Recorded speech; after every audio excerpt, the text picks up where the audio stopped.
Hello, my friends. In this video, we will be exploring the language and comparing the language of yet another minority group in Russia, Uralic Komi people in the Komi Republic of Russia, to their Uralic brothers, the Finns, and also to Slavic Russians and Germanic speaking English people. We will be comparing a couple of very important words from English, Russian, Komi, and Finnish language, and I'll try to see if I can come up with any kind of similarities between these languages. Uh, the Komi people are very interesting. They are among the few people in the Russian north who actively resisted Russian colonization. There was a priest from the city of Veliki Ustyug, which I think is right here. Is it here? It's not. Google Earth is betraying me. Yes, it's here. Okay, because it wasn't showing me the label, but I think it's this city, Veliki Ustyug. It's kind of easy to remember because it's on the very northeast of Vologda Oblast. And there was this Russian priest from Veliki Ustyug who went to the Komi land um, to try and convert Komis into Christianity, which for them would mean essentially entering diplomatic relations with Russia and submitting to Russian rule. And they did not want to do that. They did not want to. They burned the priest. And now, of course, now Komis are um, Christian people for the most part. Komis are. They don't feel particularly rebellious now, but in the past, they were certainly not exactly content with Russia spreading its influence into Komi lands. The Komi Republic is quite far to the north, as you can see. The northernmost point of Komi Republic, Vorkuta and Khalmir Yu, uh, is the reason I can pronounce these words is because I'm from Russia, so it's not that difficult for me. I'm actually from the Republic of Mariel, um, which, in case you don't know where that is if you scroll a little bit to the south, that's right here. But essentially, even the southernmost point of Komi Republic is still very far to the north. Like for example, this point, I can't put a pinpoint in here. Get info. Yeah, so that's 59th latitude north. All right.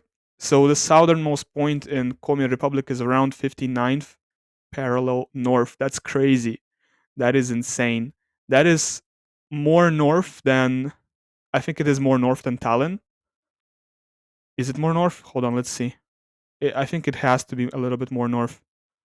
So actually, no, it is around the same latitude as Tallinn in Estonia, but it is still incredibly far to the north. Um, so even the southernmost point in the Komi Republic, you can be in the southernmost point, and you would still be very far north in terms of your location. Let's move on to the actual words that we will be comparing. So first, we're gonna start, and I will actually show you the um, the flags, Komi, Finnish, Russian, and English flag, and the Russian words will be in black. Komi words will be in um, blue. Finnish words will be in green, and English words will be in red. I speak Russian and I speak English. I don't speak Komi or Finnish, so I will be probably struggling to pronounce the Komi and Finnish words.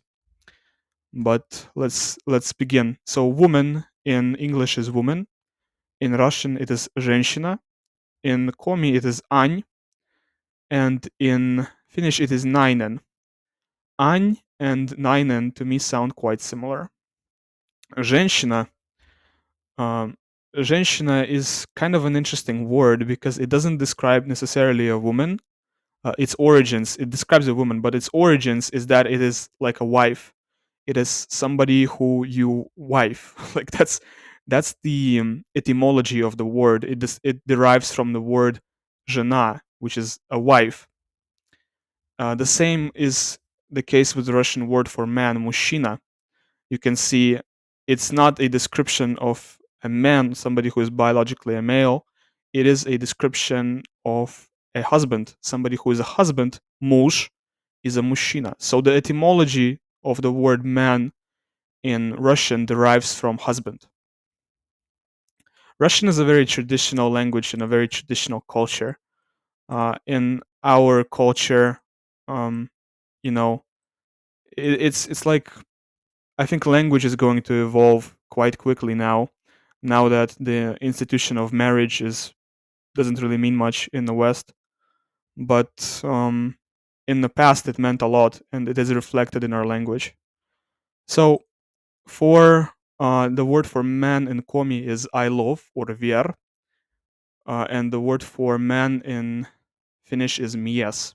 Mies also kind of sounds similar to Russian muž. So I wonder if there is common etymology, common roots between the Finnish mies and the Russian word for husband muž. Moving on, the word for boy in um, in English is boy, of course. In Russian, it is mальчик. This L is pronounced soft, so it's not.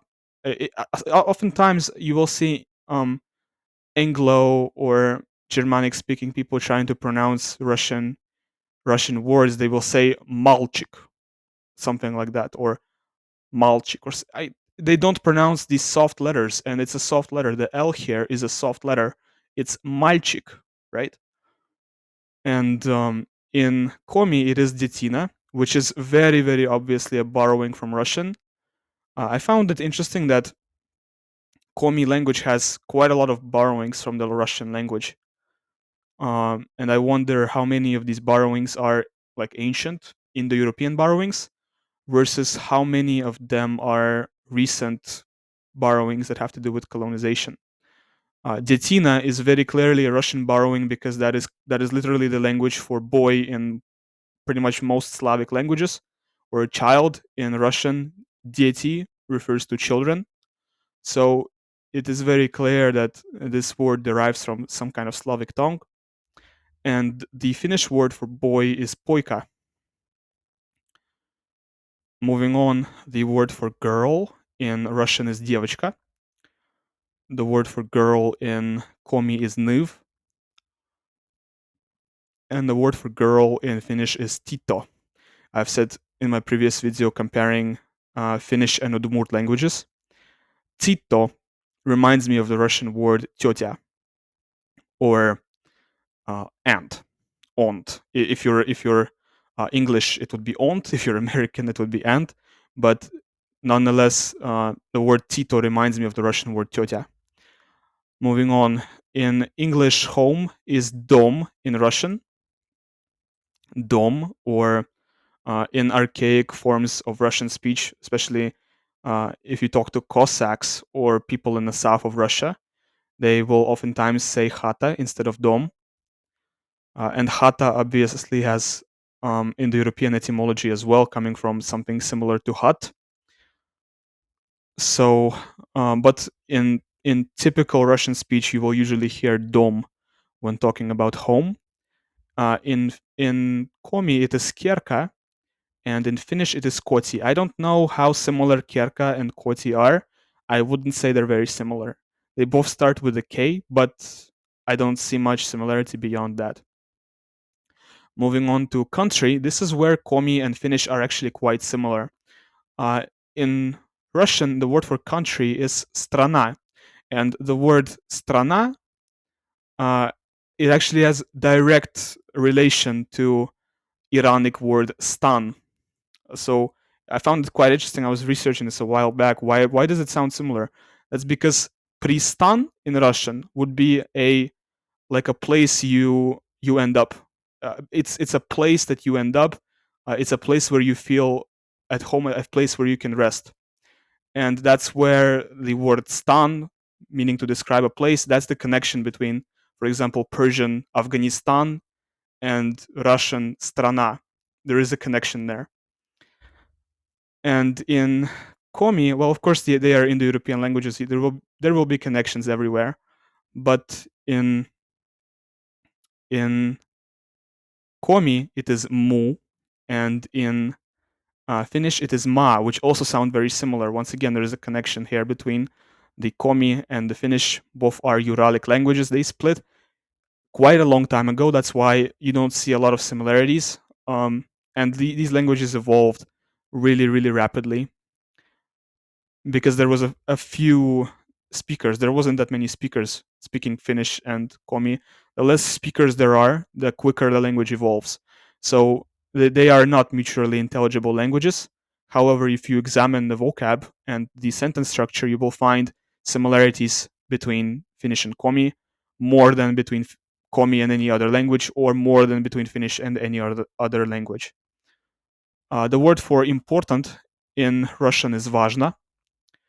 Важно, you would say, важно referring to a gender neutral object. For example, это важно, it is important.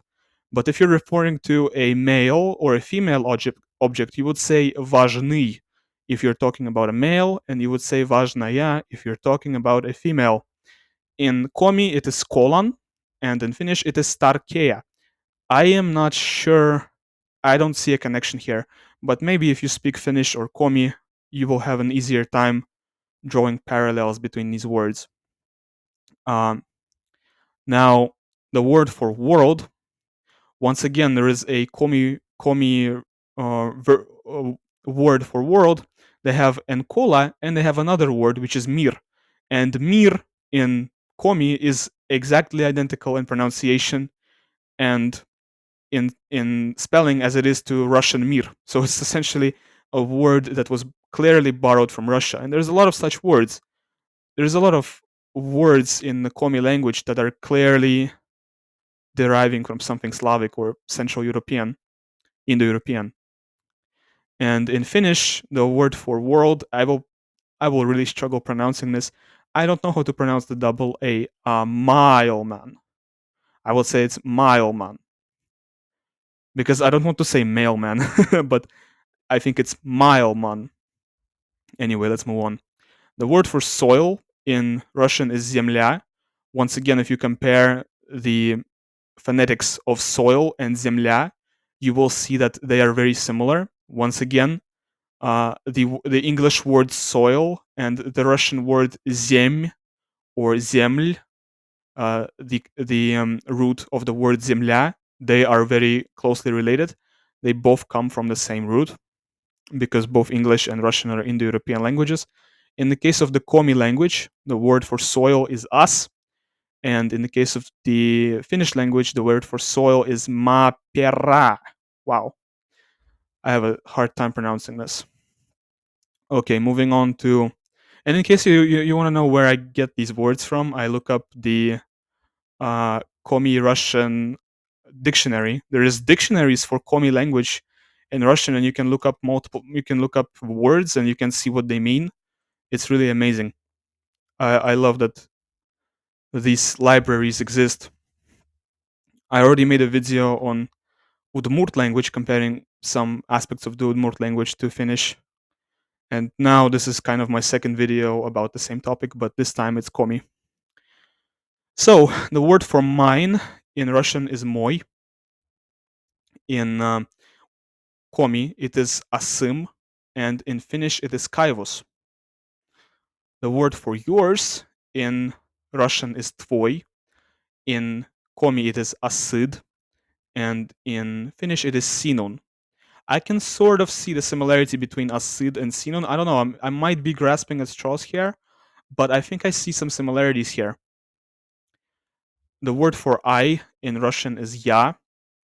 In Komi it is me, and in Finnish it is mina. Me and mina obviously are very similar, and I think that in Tatar language it is actually min as well.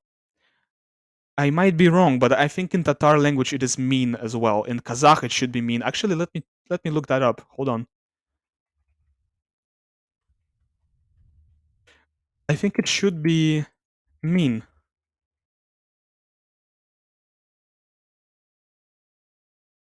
Yeah, yeah, it's man. Okay, yeah. So not only is this a similarity between, um, not only is this a similarity between Komi and Finnish, it is also a similarity between Komi, Finnish, and Kazakh, and Tatar as well, and all the other Turkic languages. Quite interesting. The word for you in Russian is ty, in Komi it is te, and in uh, Finnish it is sina. Obviously, te is an Indo-European borrowing, and Komi people have long been in contacts with Indo-Europeans. They derive a lot of their ancestry from Indo-Europeans as well. In terms of the history of the Komi, the ethnogenesis of the Komi nation, they are sort of like Indo-Europeans who transitioned to a Uralic language. So most of their ancestry is Indo-European. So it is no surprise that some of their words have an Indo-European root. In the case of Finnish, the word for you is sina, which is obviously not Indo-European. The word for she in Russian is ana, and in Komi it is siyo, and in Finnish it is se. Let me open up the maps again so that you could see what I'm talking about, because it might be confusing. So green is Finnish, blue is Komi, black is Russian, and red is English. And just I want to show that to you. Maybe I could have made it less confusing with the paint, but that's how I'm gonna do it. The word for he once again is on in Russian, siyo once again in Komi, and han or se in Finnish. As you can see, if you compare the words for she and he are the same in both Komi and Finnish. That's because these languages don't have words for gender specific words. Um, they don't have words for she or he. Very interesting. Uh, Indo-European languages tend to have such words. Moving on, the word for they in Russian is ani. In Komi, it is nayo. And in Finnish, it is nie. Once again, very clear similarity, very clear um, continuity. I don't know how to word this the right way. There is a very clear resemblance between the Komi and the Finnish word for they. The word for we in Russian is my. In Komi, it is also me, and in Finnish, it is also me. So, in terms of the word for we, all of these languages are quite similar to each other. Russian, Komi, and Finnish are quite similar to each other. English is a little bit different. I wonder what the exact story behind this difference in etymology of the word we is. But it looks like Russian and Komi and Finnish all are quite similar in regards to the word we. Moving on to the word for love, a very important word. In Russian, the word for love is любовь. In Komi, that word is radeitam, and in Finnish, it is rakaus. The word radeitam and rakaus do not sound very similar, but I wouldn't be surprised if there is some sort of common root between these two words. The word for friend, in this case, it's a little bit more obvious the common root between yort and istava. I think I think in this case I see the commonality a little bit more clear. But once again, it is very different from the Russian word for friend, which is drug, and the English word, which is friend. Um, Drug and friend are both Indo-European words. Yort and istava are both Uralic words. Moving on to the word for conscience. In Russian, it is совесть. What's interesting about the etymology of the word совесть, I can tell you a lot about the etymology of these Russian words because I speak Russian very well, and um, I can make these connections and understand what word is composed of what other roots. So, for example, совесть is composed of two roots, so and весть.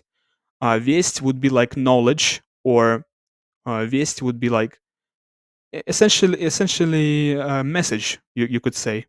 So, совесть is, the way I interpret it, is it's a social knowledge, or it is the ability to know what is right and what is wrong, which is the essence of conscience. In the Komi language, that is yanzim, and in Finnish language, it is omatunto. In this case, very obviously, yanzim and omatunto have very different uh, origins. Moving on to the word for hope.